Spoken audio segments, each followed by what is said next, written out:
Dice el profeta Zacarías en el libro de Zacarías, en el capítulo 9, en el versículo 9: alégrate mucho, hija de Sión, da voces de júbilo, hija de Jerusalén, he aquí tu rey vendrá a ti, Salvador, humilde y cabalgando sobre un asno, sobre un pollino, hijo de asna.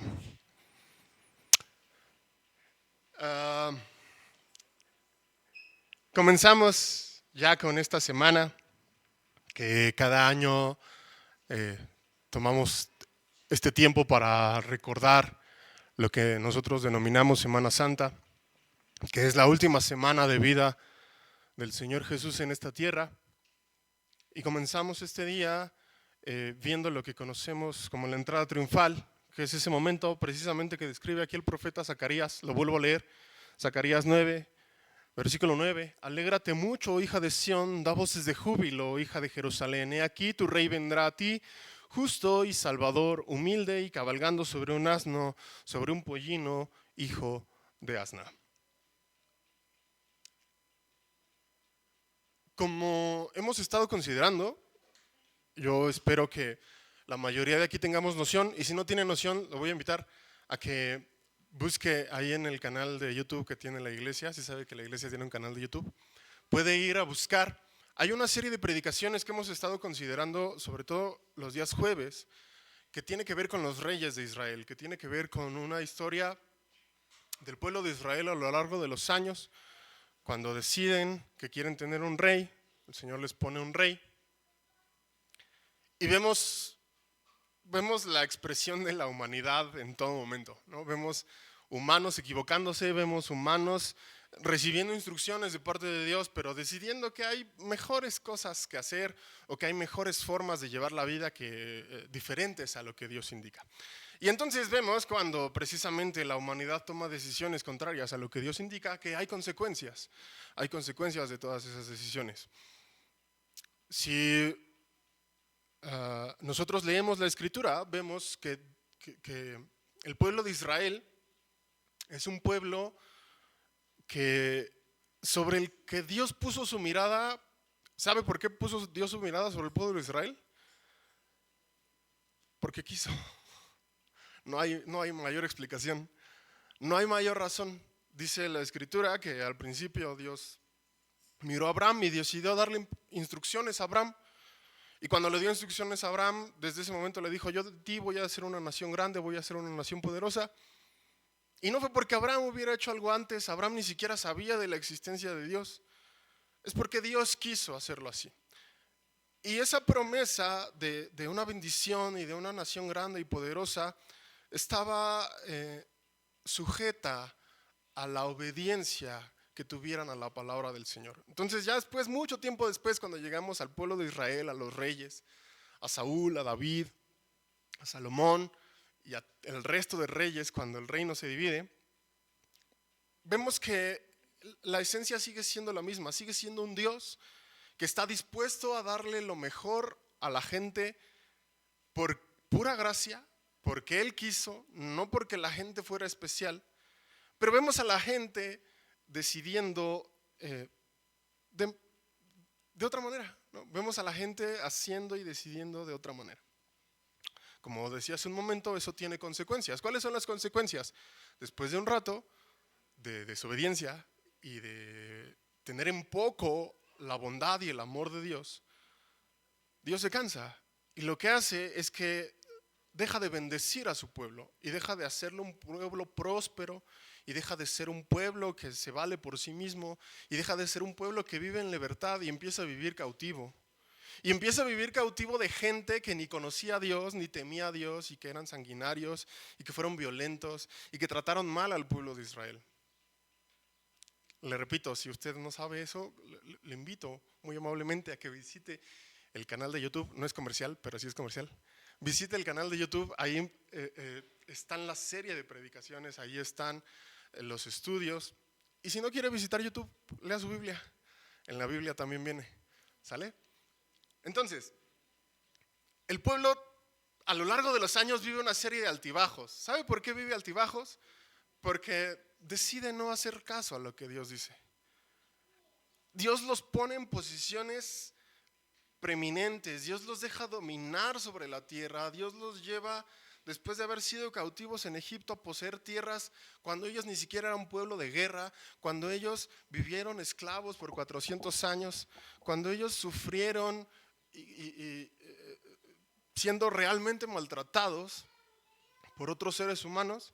Después de eso el Señor los pone como señores de la tierra. Y no estoy hablando en sentido figurado, era algo real. Tenían caballos, tenían ejércitos, los ejércitos de alrededor tenían temor del pueblo de Israel. Eso fue lo que hizo Dios. Cuando ellos dejan de obedecer, el Señor los pone en una posición contraria. Mucho tiempo después, nace el Señor Jesucristo. Y después de que nace, se dice que más o menos ahí de sus 30 años empieza con lo que conocemos como su ministerio, que es cuando empieza ya a hablar en los templos, ya a encararse, no por gusto, pero a encararse con los sabios de ese tiempo, a encararse con las autoridades religiosas de ese tiempo, y empieza a hacer milagros. Y entonces empieza a llamar la atención de la gente, porque dice: aquí hay algo diferente, aquí hay algo que nos está llamando la atención. Y la gente empieza a dudar: ¿este qué es? Y los mismos autoridades religiosas de ese momento decían: este tiene demonio, este tiene algo.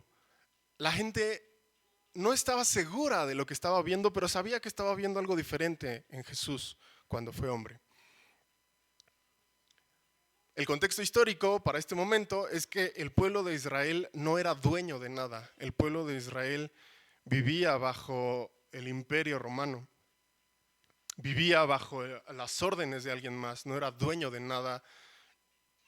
Y hay un contexto que se nos narra ahí también, que tiene que ver con el pago de tributo, con el pago de impuestos, y no con un cobro de impuestos justo.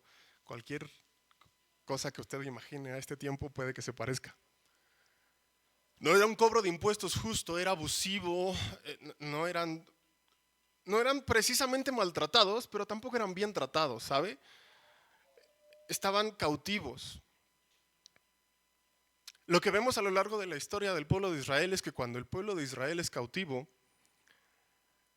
por su desobediencia, no por gusto, sino por su desobediencia, el Señor en su misericordia dice: no se lo merecen,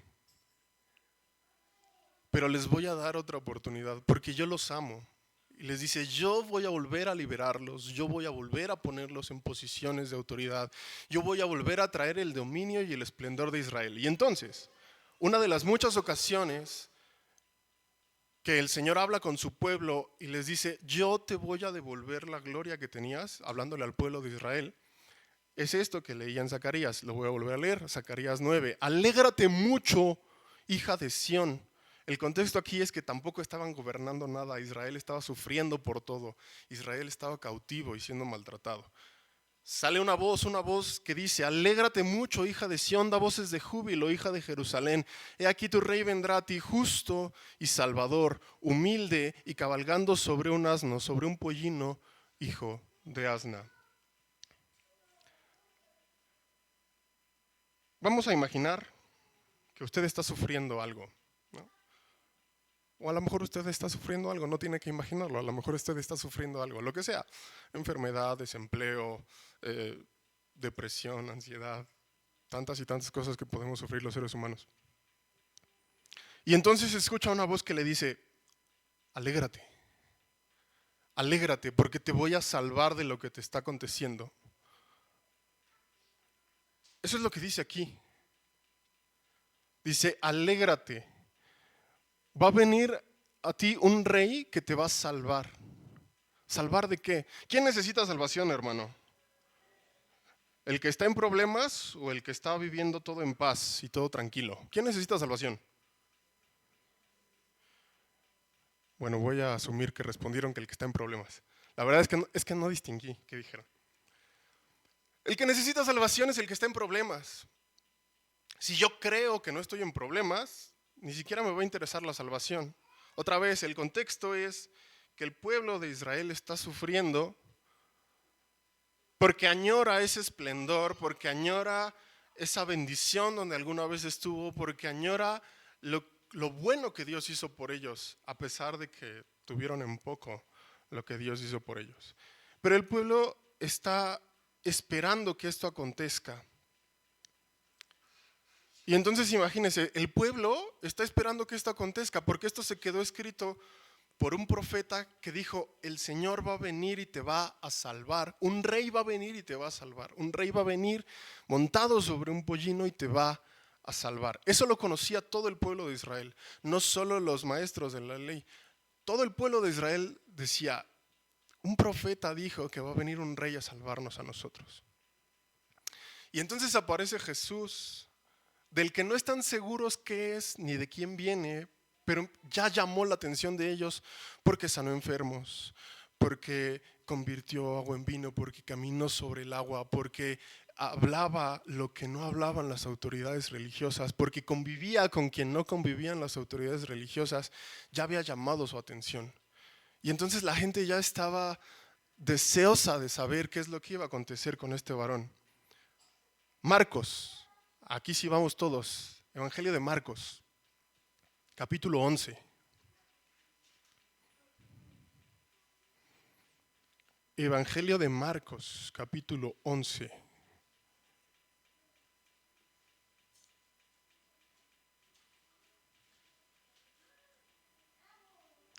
¿Lo tiene?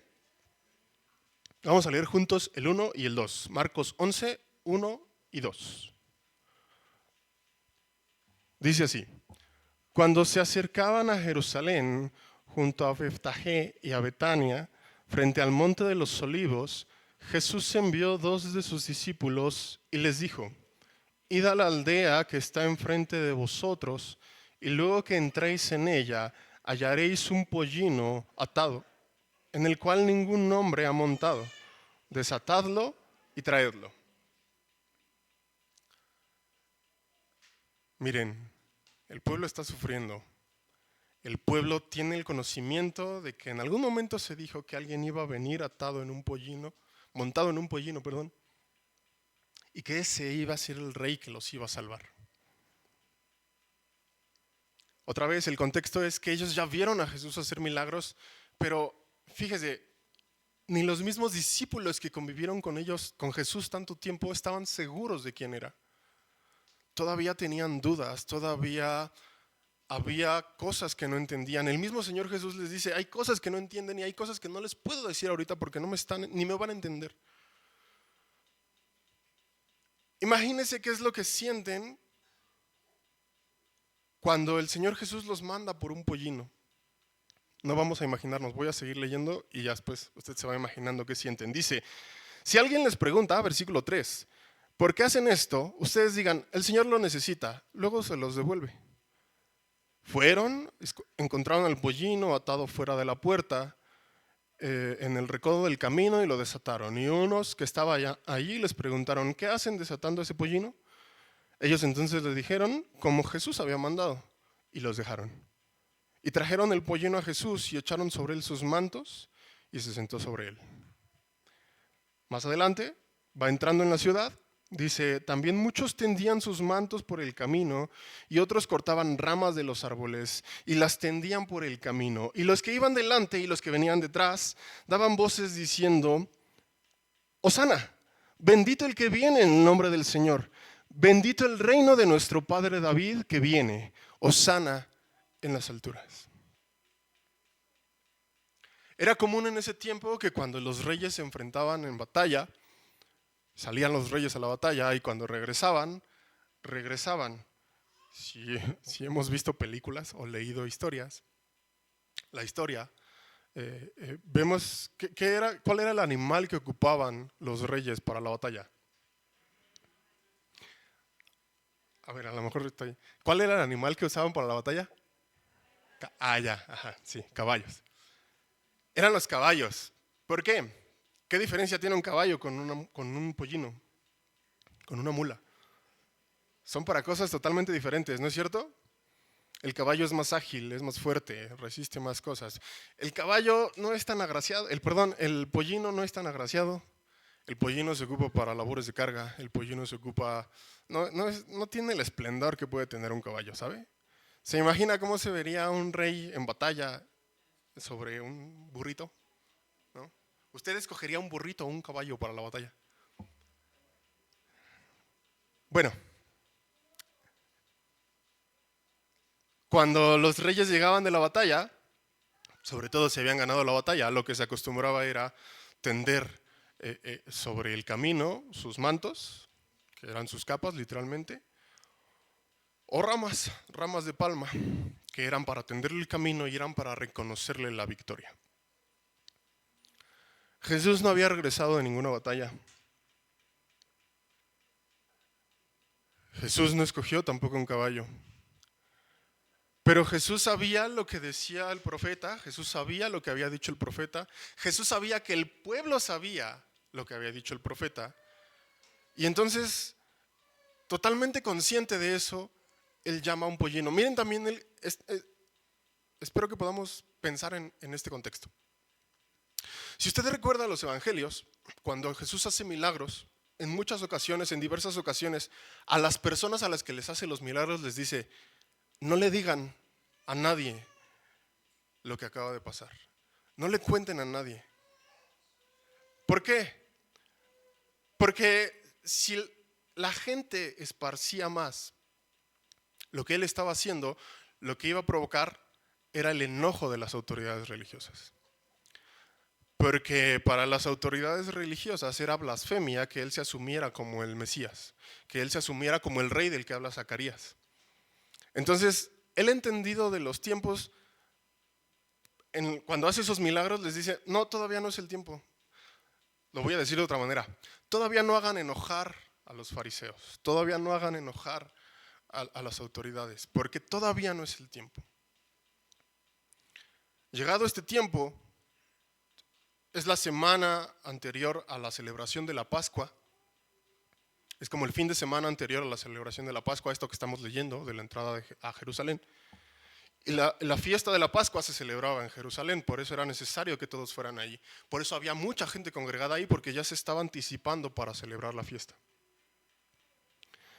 En ese momento, Jesús, con total conciencia, decide tomar un pollino.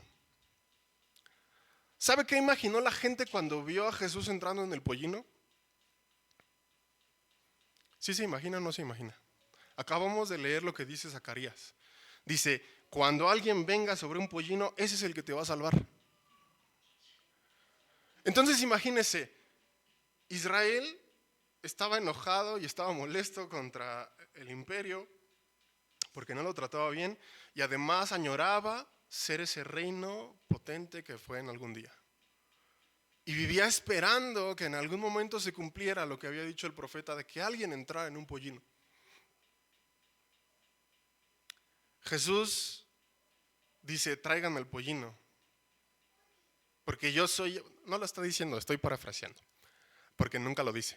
Pero Jesús lo que hace cuando pide el pollino es confirmar lo que algunos empezaban a sospechar, pero tampoco tenían claro.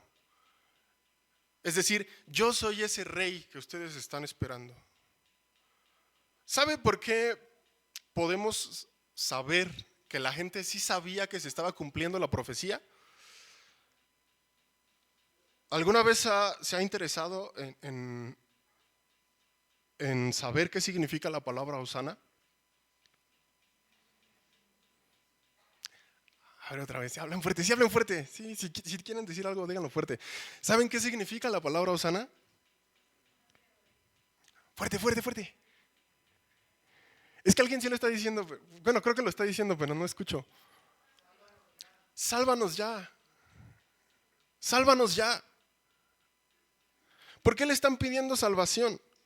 Porque ellos oyeron que en algún momento el profeta dijo: el que entre en un pollino es el que los va a salvar. Cuando ven a Jesús entrando en el asno, dicen: es ese. No es un contexto aislado, ya habían visto que había sanado enfermos, ya habían visto que había resucitado muertos, ya habían visto que había traído provisión para alimentar a 5,000, ya habían visto. Y entonces dijeron, ese es.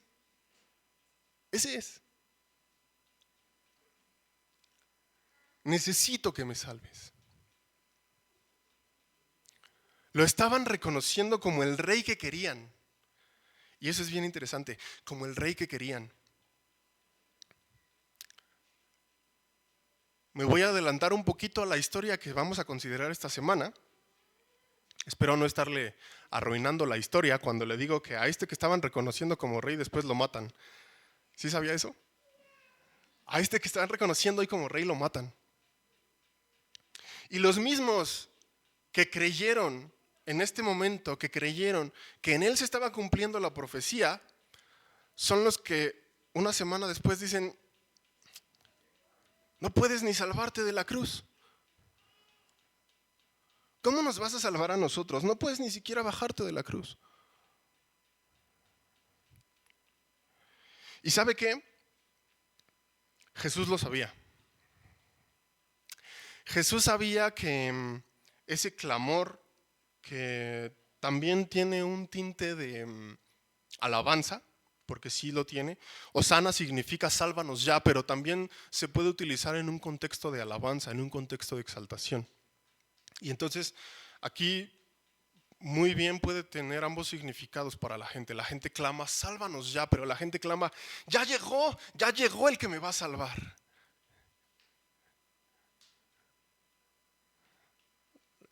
¿Le ha pasado que a los que tienen carro, o a los que han andado alguna vez en un carro, le ha pasado que se descompone su carro y que tiene que llamar a la grúa?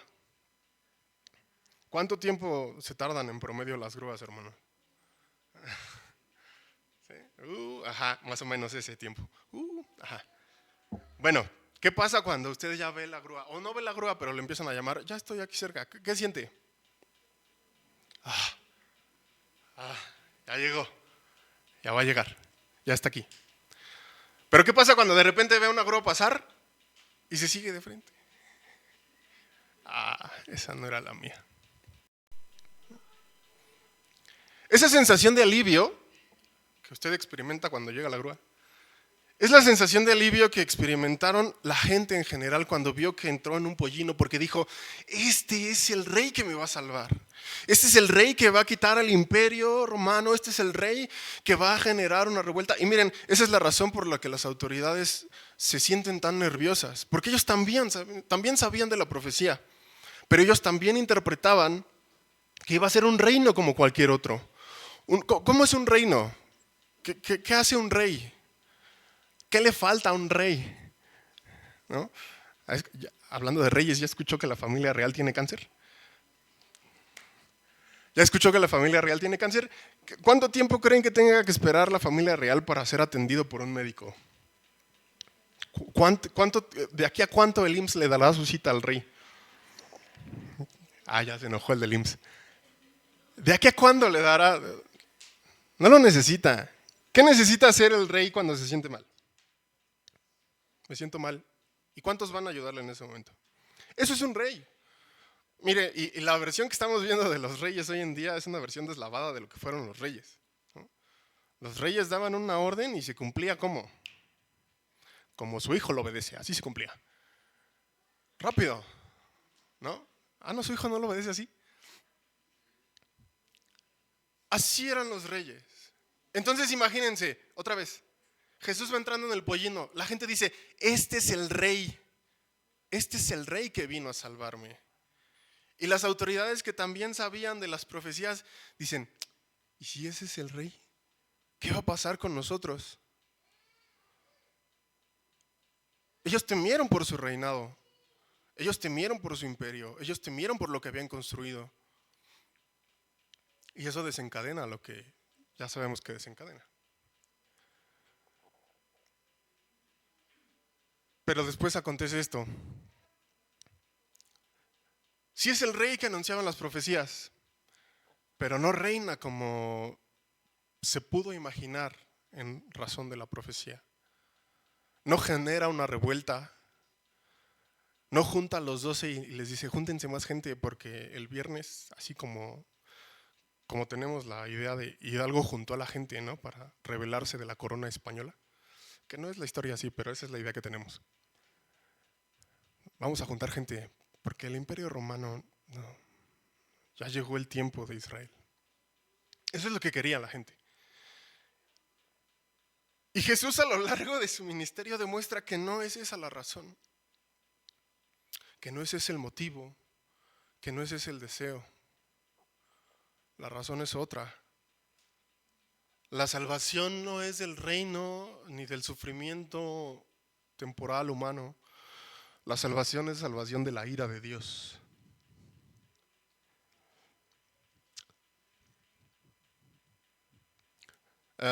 Ira que el pueblo merecía por su desobediencia. Ira que el pueblo merecía por su menosprecio del amor de Dios. Y en esa condición en la que se encontraba el pueblo nos encontramos nosotros, hermanos. El pueblo escuchó la profecía y se hizo una idea de lo que Dios tenía que hacer para salvarlos. El mundo ha escuchado de Dios, todo el mundo ha escuchado de Dios. Y todo el mundo se ha hecho una idea de lo que Dios es. Todo el mundo está esperando que Dios aparezca para salvarlos de su miseria. Y Dios es bueno y cambia el panorama de la gente, pero esa no es la razón por la que vino. Aún sabiendo, otra vez quiero enfatizar en esto, aún Jesús sabiendo que no iba a cumplir las expectativas de esta gente que está tirando sus palmas, no los detiene. Tampoco vemos en ningún momento que Jesús diga, hipócritas, en una semana me van a estar dejando colgado.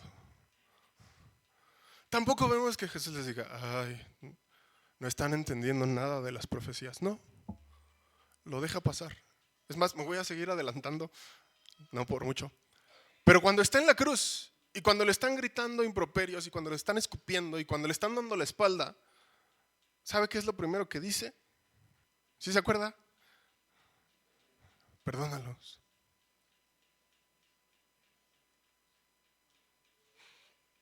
Perdónalos. No saben lo que están haciendo. El Señor mira con misericordia a la gente. El Señor mira con misericordia a los que están en necesidad. Y el Señor sabe que sí es quien puede traerles salvación y quien puede traerles paz y quien puede sacar a la gente de la miseria. Pero también sabe que el camino que la gente espera que Dios siga no es el camino que siempre sigue. ¿Sí me expliqué? La gente se hace ideas de lo que Dios tiene que hacer para salvarnos de nuestra vida, para salvarnos de nuestra aflicción. El ejemplo es muy sencillo. Si estoy enfermo, ¿cómo espero que Dios me salve? Pues quitándome la enfermedad, ¿no? Si no tengo trabajo, ¿cómo espero que Dios me salve? Dándome trabajo, ¿no? O no, mejor que no me dé trabajo y nada más que me dé dinero. ¿Ve cómo así pensamos que Dios nos puede salvar de ciertas maneras? Y mira, Dios lo sabe. Dios lo sabe. Y aún así sigue con el camino. No los corrige, no en ese momento. No les cambia la forma de pensar, no en ese momento. Porque sabe que es un proceso que se tiene que seguir para que eventualmente los ojos de las personas sean abiertos. Para que eventualmente la gente se dé cuenta que aún en el cautiverio, que aún siendo gobernado por alguien más, Dios está siendo bueno con la gente. Que aún en medio de lo que hace llorar y sufrir a la gente, Dios está siendo bueno con la gente. Y es hasta que Dios nos permite abrir los ojos a esa realidad, que entonces estas expresiones de alabanza cobran aún mayor relevancia. Y entonces, hermanos, la pregunta es, ¿qué hacemos con lo que conocemos de Dios? ¿Seguimos esperando que se ajuste a mi idea de salvación? ¿O ya abrimos los ojos y vemos que la salvación se trata de otra cosa? El reinado de Jesús no se trató de establecer un reino terrenal, no se trató de ser el rey Jesús y dominar al mundo como villano de película genérica. No es eso, no es eso. El reinado no se estableció a la fuerza, el reinado no se estableció con violencia, el reinado no se estableció como cualquiera pudiera imaginar que un reinado se establece. Pero el reinado comenzó y el reinado nos alcanzó. Y no fue con fuerza, y no fue con violencia, y no fue con la humillación característica que ustedes y yo utilizaríamos para humillar a otra persona. No, no fue así. ¿Sabe quién se humilló aquí? El rey. El rey se humilló. Y es necesario que nosotros creyentes tengamos bien claro todo esto, hermanos, porque si no tenemos claro esto, van a suceder dos cosas. Nos vamos a amargar porque Dios no nos salva como queremos que nos salve, porque Dios no cumple lo que queremos que cumpla. Y vamos a predicarle a la gente de una salvación que se acomoda a lo que la gente espera y no a lo que Dios es. Vamos a compartir mal el mensaje de salvación, vamos a compartir mal, porque vamos a llenar a la gente de una esperanza que está puesta en otra cosa y no en lo que Jesús hizo por nosotros. No voy a seguir en lo que la historia cuenta acerca de esta última semana, porque para eso tenemos otros días y tenemos otros servicios. Pero yo creo que usted lo sabe, porque lo ha leído, y si no ha leído, al menos alguna vez lo ha escuchado. El Señor vino, se hizo hombre, y cuando se hizo hombre y vivió entre nosotros, nos demostró que se podía vivir de una forma que nadie más vivía. Hizo enojar a las autoridades religiosas porque cumplían la ley de una forma que ni ellos sabían que se podía cumplir. Sorprendió a los pecadores porque los trataba como las autoridades religiosas nunca los trataron. Los trataba con misericordia, no los menospreciaba. En más de una ocasión lo que comentan los fariseos es: ¿este que come con publicanos? ¿Este que se junta con los pecadores? ¿Este es el rey de los judíos? ¿Sabe de qué habla eso? De cómo las autoridades religiosas habían distorsionado por completo lo que Dios es. Porque otra vez, en este momento, aun cuando el Señor sabe que no lo están alabando de corazón, voy a usar esa expresión, cuando no lo están reconociendo como debe ser reconocido, no se detiene ni a humillarlos, ni a regañarlos, ni a reprenderlos, porque sabe que en algún momento les va a abrir los ojos, porque sabe que en algún momento va a cambiar la forma en la que perciben las cosas. Aquí veo un grupo de gente a la que conozco y conozco su confesión de fe. Y veo también hermanos que yo no conozco tanto y que no sé qué tanto de lo que estoy diciendo está quedando con ustedes. Pero mire, para los que sí conozco y para los que llevamos tiempo de haber creído, es bien necesario que en nosotros esté claro esto, de qué se trata la salvación que hoy tenemos. Y nosotros hoy que podemos abrir los ojos y exaltar a nuestro Dios, espero yo de una manera diferente, no fue porque entendiéramos las profecías desde el principio, no fue porque nosotros dijéramos: está muy claro, se trataba de que Jesús venía a ser rey humilde.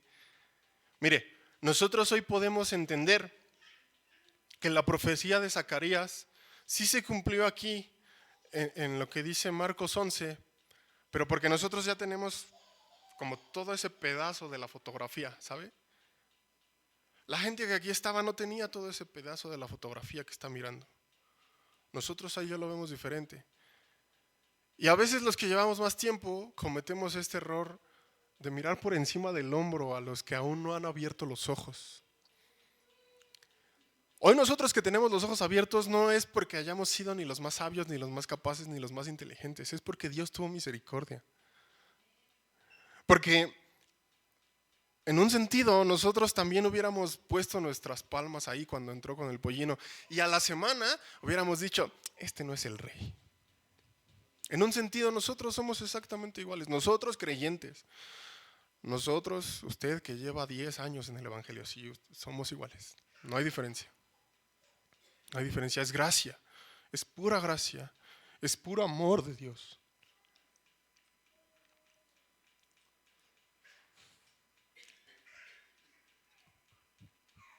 Es puro amor inmerecido. Y cuando el Señor tiene misericordia de nosotros y abrimos los ojos, entonces nosotros podemos empezar a ser igual que fue Él. Y empezar a convivir con los pecadores para mostrarles que hay esperanza. Y empezar a estar con los que no han abierto los ojos. Y lejos de mirarlos por encima del hombro o de pensar que ellos no son tan capaces espiritualmente como nosotros, seguirlos amando y seguir dejando que, voy a usar esta expresión, que conozcan a Dios a su manera. Porque en algún momento Dios nos va a dar la oportunidad de presentarles al verdadero Dios. No con predicaciones, no con llamadas de atención, no con exhortaciones a bibliazos, que esas nos salen re bien. No, no de esa forma, sino con el ejemplo. Con el ejemplo, ese ejemplo que nos hace humillarnos y terminar en una cruz. A nosotros. A nosotros. Nosotros terminar en la cruz. Nosotros humillarnos para probar que ese Dios que salva y que hizo que Jesús se entregara hasta la muerte, es el mismo Dios que vive hoy en mí y que puede hacer que yo me entregue hasta la muerte por amor a los que no conocen de Dios. Esta es una pregunta muy común y en general cuando se hace como que todos bajamos la cabeza, ¿no? Porque decimos, ¿quién se quiere entregar hasta la muerte? ¿Quién quiere servir a Dios hasta la muerte? Y de repente así como que todos, sí, el Señor sabe. Y mire, el Señor sabe. Y el Señor es bueno.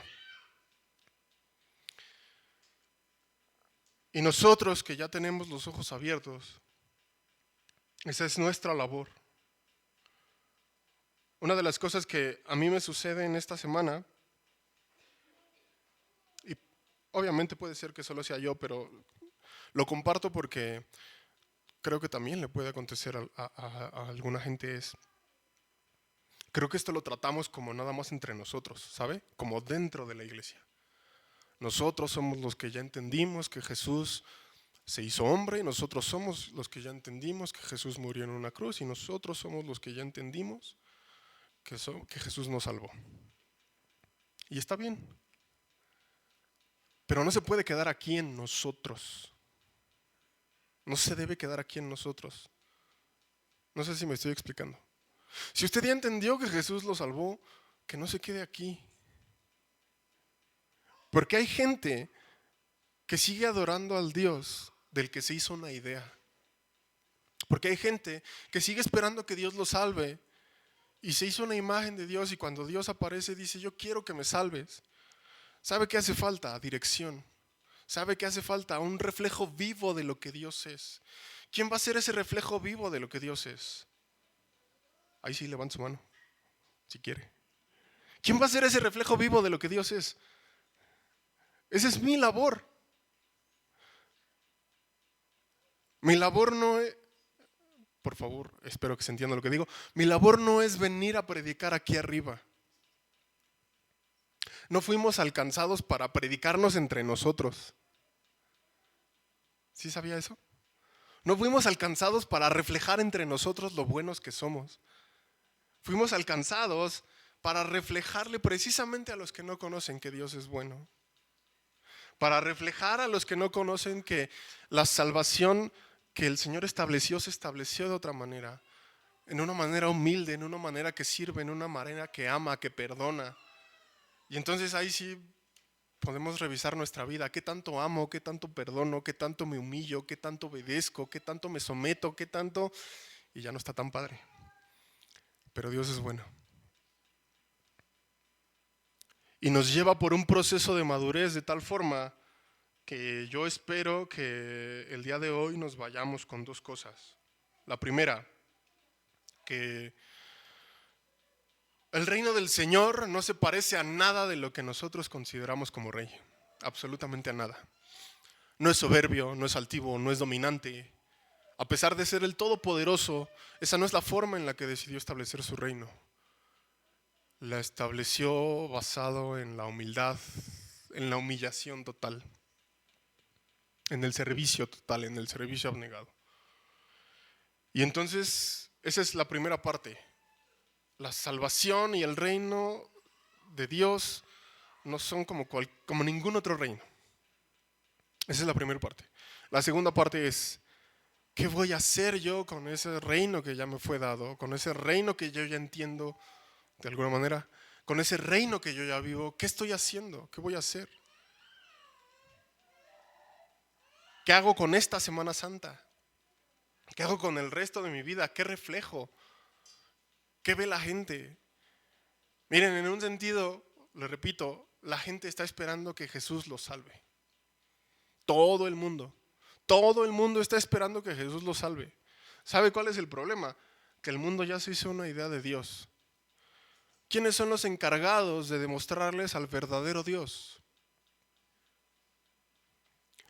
¿Quiénes son los encargados de demostrarle al mundo quién es el verdadero Dios? Nosotros. Nosotros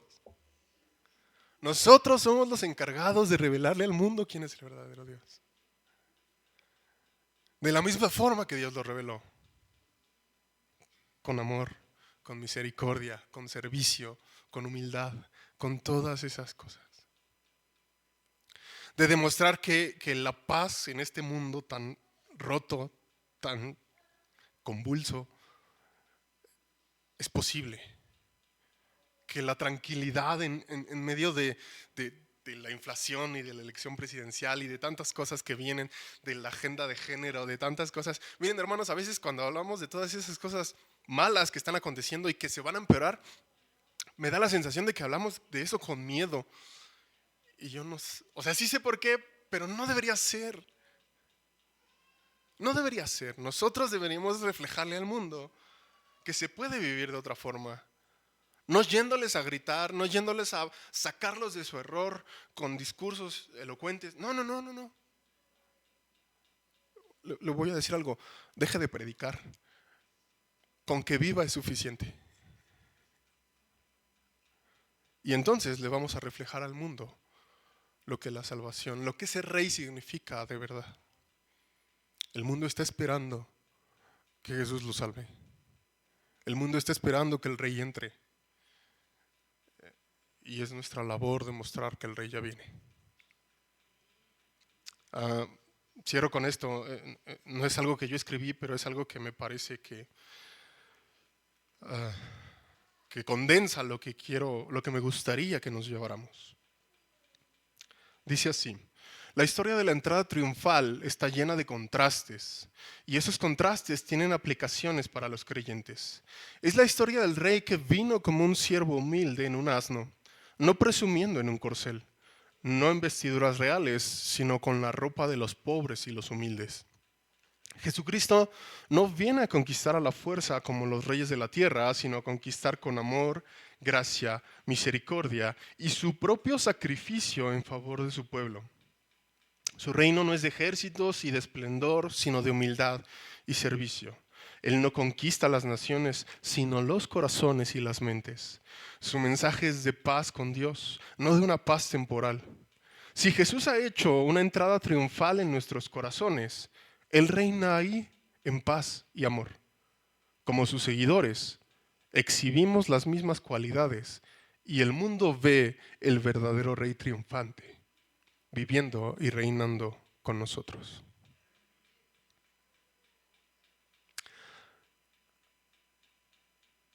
Al igual que Jerusalén en este tiempo, el mundo está esperando que un rey se aparezca. Fíjese cómo es el clamor eterno de la gente por justicia.